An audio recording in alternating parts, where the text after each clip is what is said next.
High education high education high education ನಮ್ ತಲೆಯಾಗ set ಆಗಿಬಿಟ್ಟೈತಿ. ಎಷ್ಟು ಮಟ್ಟಕ್ಕೆ ನಾವು ಮಕ್ಕಳನ್ನ ಬೆಳೆಸ್ತೀವಿ ಅಂದ್ರೆ ಹೋದಂತ ಮಕ್ಕಳು ಮನೆಗೆ ವಾಪಸ್ ಬರೋದಿಲ್ಲ. ಅಂತ ಪರಿಸ್ಥಿತಿಗೆ ಮಕ್ಕಳು ಬೆಳೆಯಕತ್ತಾರು.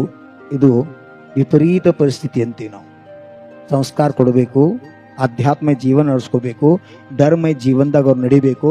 ಹೆಂಗ ಮಹಾತ್ಮ ಗಾಂಧಿ ತಾಯಿ ಲಂಡನ್ಗೆ ಮಗನ ಕಳಿಸ್ಬೇಕಾದ್ರ ಜೈನ ಮುನಿಗೋಳತಿಗೆ ಹೋಗಿ ವ್ರತ ಕೊಟ್ಟ ಕಳಿಸುವಂತ ಕಾರ್ಯ ಮಾಡಿದ್ಲು. ಅನಂತ ಅವರು ಮಹಾತ್ಮ ಗಾಂಧಿ ಆದ್ರು. ಮಹಾತ್ಮ ಗಾಂಧಿಗೆ ತಾಯಿ ಸಂಸ್ಕಾರ ಇತ್ತು. ಗರ್ಭದಾಗಿದ್ದಾಗ ಗುರುಗಳು ವಾಣಿ ಕೇಳ್ತಿಲ್ಲ, ಪ್ರವಚನ ಕೇಳ್ತಿಲ್ಲ, ಸೇವಾ ಮಾಡ್. ಅದರ ಪ್ರತಿಫಲ ಮಹಾತ್ಮ ಆಗ್ತಕ್ಕಂಥ ಭವ್ಯಾತ್ಮಕಿ ಗರ್ಭದಿಂದ ಜಗತ್ತು ಕಲ್ಯಾಣ ಮಾಡ್ತಕ್ಕಂಥ ಜೀವ ಬಂತು. ಹಂಗ ನಮ್ಮದು ಕರ್ತವ್ಯ, ತಂದೆ ತಾಯಿ ಆದಂತವ್ರದ್ದು ದೊಡ್ಡ ಕರ್ತವ್ಯ ಮಕ್ಕಳ ಪಾಲನೆ ಪೋಷಣೆ ಮಾಡಬೇಕು. ಬರೀ ಸಂಪತ್ತಿ ಗಳಿಸೋದಷ್ಟ ಅಲ್ಲ.